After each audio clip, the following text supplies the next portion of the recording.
السلام علیکم محترم ناظرین، میں عظیم احمد عباس۔ 15 اگست 1947 کو ہمارے عظیم مجاہدین آزادی اور قائدین کی جدوجہد کے بعد ہندوستان کو برطانوی راج سے آزادی ملی۔ آج ہم اپنے ملک کی ترقی اتحاد کا جشن منا رہے ہیں۔ ناظرین، QK نیوز کی جانب سے تمام ہندوستانیوں کو یوم آزادی کی دلی مبارکباد۔ چلیے مل کر ہندوستان کو مزید روشن اور ترقی یافتہ بنائیں، ساتھ چلیں، ایک سہارا بنے۔ ہندوستان ہمارا ہے۔ جے ہند۔ آئیے دیکھتے ہیں اسپیڈ نیوز۔ اسرائیلی فوج نے اعلان کیا ہے کہ جمعرات کی صبح یمن سے داغا گیا ایک میزائل فضا میں ہی ناکام بنا دیا گیا۔ فوج کے مطابق یہ میزائل ایران کی حمایت یافتہ حوثی ملیشیا کی جانب سے داغا گیا، جو دعویٰ کرتی ہے کہ اس کی کارروائیاں غزہ میں حماس کی حمایت کے لیے ہیں۔ فوجی بیان میں کہا گیا ہے کہ طے شدہ پروٹوکول کے تحت سائرن نہیں بجائے گئے۔ اگرچہ حوثیوں نے اس حملے کی فوری ذمہ داری قبول نہیں کی، لیکن 7 اکتوبر 2023 سے وہ مسلسل اسرائیل کی سمت میزائل اور ڈرون حملے کرتے رہے ہیں، جن میں سے زیادہ تر راستے میں ہی تباہ کر دیے جاتے ہیں۔ یوکرین کے ڈرون حملوں نے روس کے 2 شہروں کو نشانہ بنایا، جس میں مجموعی طور پر 16 افراد زخمی ہوئے، جن میں 2 کی حالت نازک ہے۔ حملوں کے نتیجے میں کئی اپارٹمنٹس اور ایک سرکاری عمارت کو نقصان پہنچا، جبکہ ایک کار میں آگ بھڑک اٹھی۔ روسی وزارت دفاع کے مطابق 13 اگست کی رات سے 14 اگست کی صبح تک ایئر ڈیفنس فورس نے 44 ڈرون مار گرائے، جن میں بحیرہ اسود، کریمیا اور مختلف روسی علاقوں کے اوپر گرائے گئے ڈرون بھی شامل ہیں۔ امریکی صدر ڈونلڈ ٹرمپ نے روس کو خبردار کیا ہے کہ اگر اس نے یوکرین میں جنگ ختم نہ کی تو اسے بہت سنگین نتائج کا سامنا کرنا پڑے گا، جن میں سخت پابندیاں اور ٹیرف شامل ہو سکتے ہیں۔ یہ بیان ٹرمپ اور روسی صدر ولادیمیر پوتین کی 15 اگست کو الاسکا میں ہونے والی ملاقات سے قبل سامنے آیا۔ ٹرمپ نے یورپی رہنماؤں کے ساتھ ورچوئل میٹنگ میں کہا کہ روس اور یوکرین کے درمیان جنگ بندی ان کی ترجیح ہے، جبکہ یوکرینی صدر زیلنسکی نے پوتین پر بلف کرنے اور پورے یوکرین پر قبضے کی کوشش کا الزام لگایا ہے۔ لوک سبھا میں اپوزیشن لیڈر راہل گاندھی کی ووٹ چوری کے خلاف مہم زور پکڑتی جا رہی ہے۔ مہادیو پورہ اسمبلی حلقے کے اعداد و شمار پیش کرنے کے بعد دیگر ریاستوں سے بھی مبینہ ووٹ چوری کی خبریں سامنے آنے لگی۔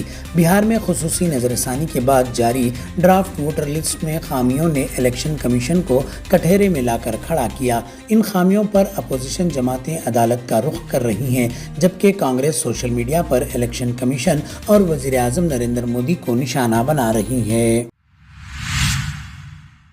جموں کشمیر کے ضلع کشتواڑہ کے گاؤں میں بادل پھٹنے سے 38 افراد کی موت واقع ہو گئی اور 120 سے زائد زخمی بتائے جا رہے ہیں۔ وزیر اعلیٰ عمر عبداللہ نے یوم آزادی کی ایٹ ہوم تقریب اور ثقافتی پروگرام منسوخ کر دیے، جبکہ میچل یاترا بھی معطل کر دی گئی ہے۔ زخمیوں کو فوری ہاسپٹل منتقل کرنے کے لیے ہیلی کاپٹر تعینات کر دیے گئے ہیں اور ریسکیو ٹیمیں موقع پر موجود ہیں۔ لیفٹیننٹ گورنر منوج سنہا نے متاثرہ خاندانوں سے تعزیت اور زخمیوں کی جلد صحتیابی کی دعا کرتے ہوئے امدادی کارروائیاں تیز کرنے کی ہدایت جاری کر دی۔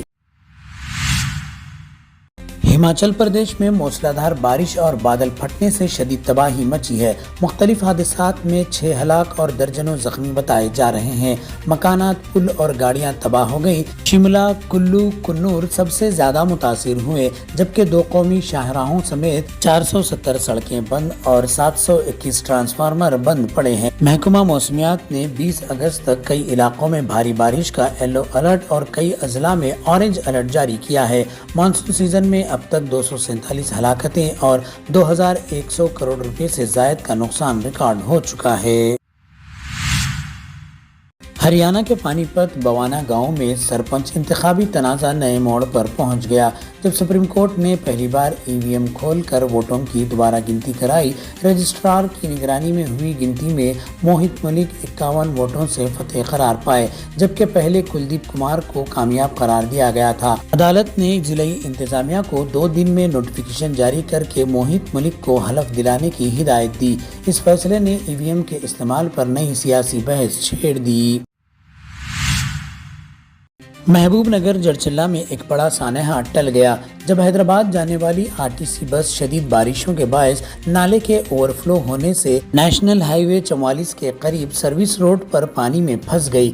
فائر بریگیڈ کی بروقت کارروائی سے بس کو محفوظ نکال لیا گیا اور تمام مسافر بحفاظت بچا لیے گئے۔ نارسنگی سروس روڈ پر شدید بارش کے باعث پہاڑی تودا گر کر ایک بڑی چٹان سڑک پر آ گئی۔ خوش قسمتی سے اس وقت ٹریفک کم تھی اور ڈرائیوروں کی محتاط ڈرائیونگ سے بڑا حادثہ ٹل گیا۔ واقعے کے بعد علاقے میں ٹریفک جام ہو گیا۔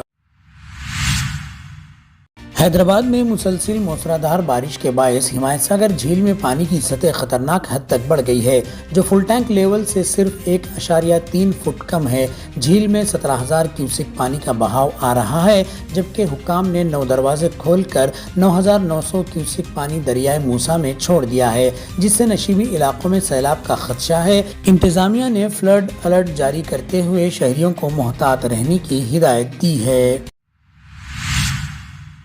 تلنگانہ حکومت نے آج سے گاڑیوں پر لائف ٹیکس 9 سے 25% اضافہ کر دیا ہے، جو مختلف کیٹیگریز میں لاگو ہوگا۔ اس فیصلے کو آٹو موبائل انڈسٹری اور ٹرانسپورٹ یونین نے شدید تنقید کا نشانہ بنایا۔ اسے یوم آزادی سے پہلے کا تحفہ قرار دیا۔ ماہرین کے مطابق اس اقدام سے گاڑیوں کی خریداری میں کمی اور فروخت میں منفی اثر پڑے گا۔ آپ دیکھ رہے تھے QK اسپیڈ نیوز۔ اپنے دوست عظیم احمد عباس کو دیجیے اجازت۔ لیٹسٹ اپڈیٹ کے لیے ہمارے چینل کو لائک، شیئر، سبسکرائب کرنا نہ بھولیں۔